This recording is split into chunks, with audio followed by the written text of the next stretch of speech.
तो बच्चों कैसे हैं आप लोग। आज मैं आपके लिए एक मेथड ऑफ डिवीजन लेके आया हूं जिसे कहते हैं मैजिकल मेथड ऑफ डिवीजन।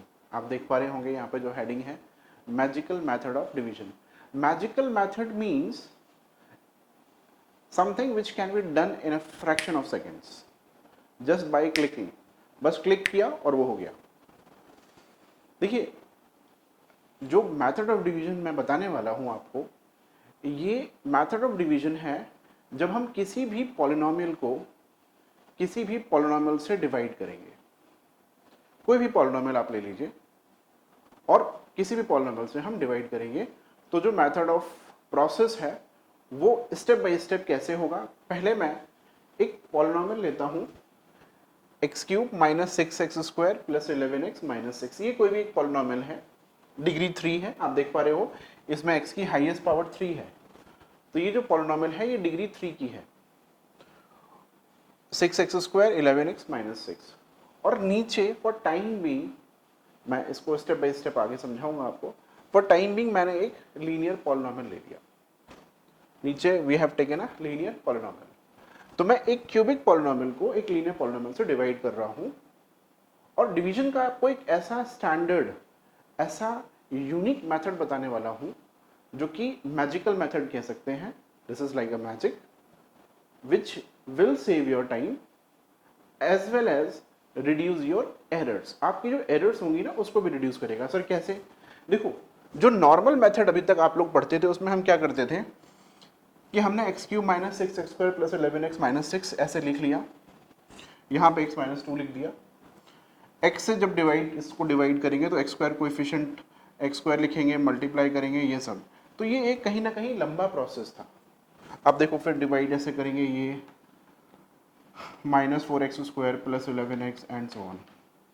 तो ये एक क्वाइट लेंथी प्रोसेस है। और आज के टाइम में ना हमें किसी भी काम को करने के लिए we need a smarter method, we need a more efficient method, we need a best method, we need a method which saves our time.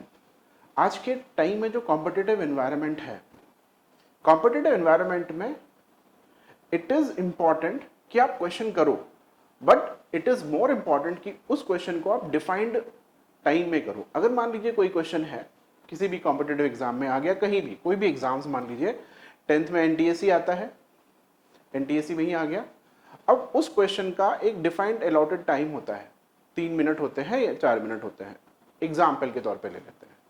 और वही क्वेश्चन अगर आपने 10 मिनट में किया, आपने कर दिया समहाउ मान लीजिए, लेकिन अगर उसी क्वेश्चन को आपने 10 मिनट में किया तो वो जो 7 मिनट आपने कंज्यूम कर लिए ना, वो तो किसी दूसरे क्वेश्चन के कंज्यूम कर लिया आपने।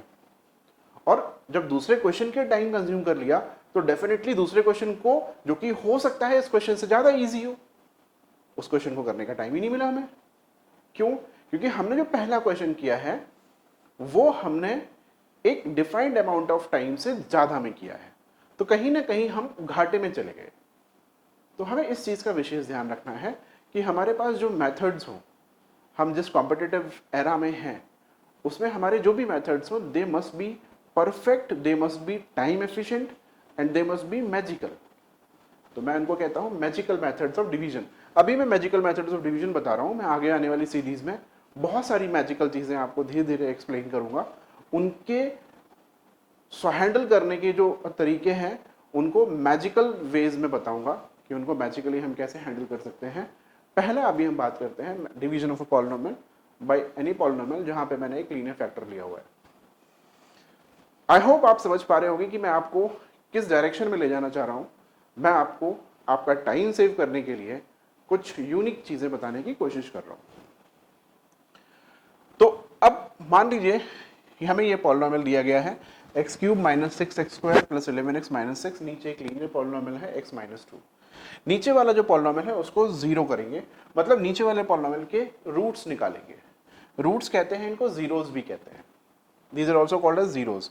जब मैंने इसको जीरो किया तो x minus 2 is equals to 0। तो देखो बच्चों x की वैल्यू 2 आ रही है। अब x की वैल्यू 2 आ रही है, मतलब x की वैल्यू 2 अगर मैं इसमें रखूंगा तो देखो नीचे वाला डिनोमिनेटर 0 हो जाएगा। इस 2 को मैं संभाल के रख लूंगा। अब जो न्यूमरेटर है, जो पॉलिनोमियल न्यूमरेटर में है, उसके कोएफिशिएंट्स को मैं एक जगह पे लिख लूंगा। जैसे आप देख पा रहे हो यहाँ पे मैंने लिखा 1, देखो बच्चों एक्स क्यूब का कोएफिशिएंट 1 है, एक्स स्क्वायर का कोएफिशिएंट -6 है, एक्स का कोएफिशिएंट 11 है और कांस्टेंट टर्म -6 है। तो ऊपर जो मैंने ये लिखे हुए हैं नंबर्स 1, -6, 11, -6, ये बेसिकली इसके कोएफिशिएंट्स हैं। पहला वाला एक्स क्यूब का कोएफिशिएंट है, -6 एक्स स्क्वायर का कोएफिशिएंट है, 11 एक्स का कोएफिशिएंट है और दूसरा -6 एक्स की पावर 0 का कोएफिशिएंट है, जिसको हम कांस्टेंट टर्म भी कहते हैं। और हम डिवाइड किससे कर रहे हैं? x-2 से। तो x-2 का 0 आ गया, x = 2। तो बच्चों अब जब हम यहाँ पे डिवाइड करेंगे, इसके जो कोएफिशिएंट्स हैं जब हम डिवाइड करेंगे, तो जो प्रोसेस ऑफ डिवीजन है वो आप ध्यान से देखना, बड़ा इंटरेस्टिंग है। ये जो पहला 1 है इसको हम एज इट इज उतार लेंगे, पहला 1 मेरे पास एज इट इज आ जाएगा, जो ये 1 लिखा है उसको हम यहाँ पर एज इट इज लिख लेंगे। फिर इस 1 का मल्टीप्लाई करेंगे 2 में, इस 1 का मल्टीप्लाई करेंगे 2 में और जो आएगा उसको यहाँ पे लिख लेंगे।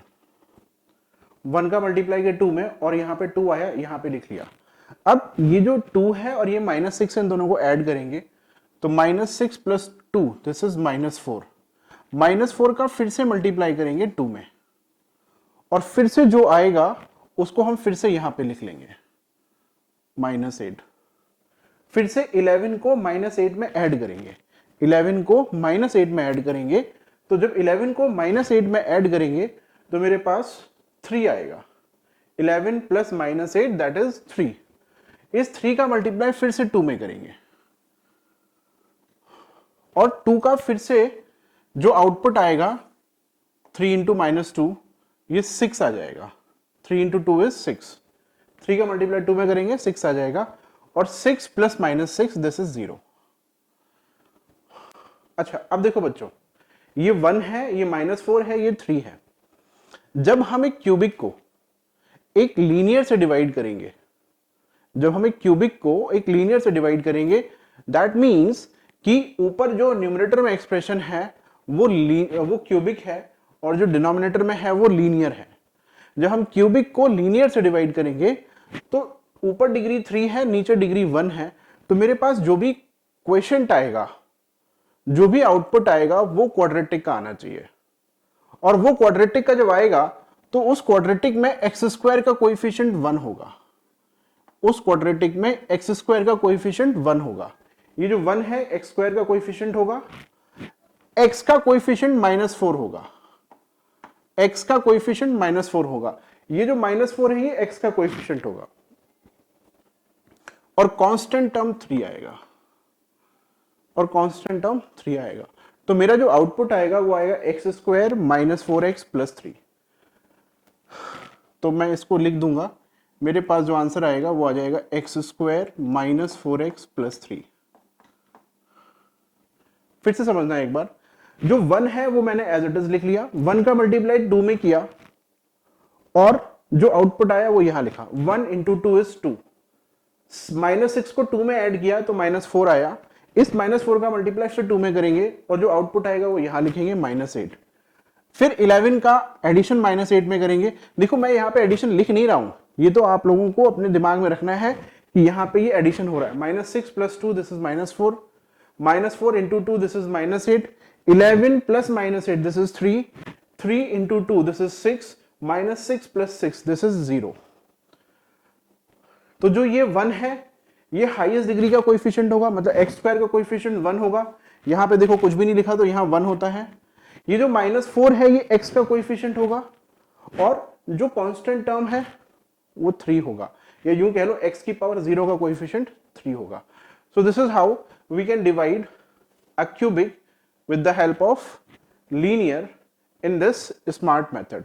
The main benefits of the smart method is it will save your time, it will reduce your errors, and you can do in a very easy way. All the best.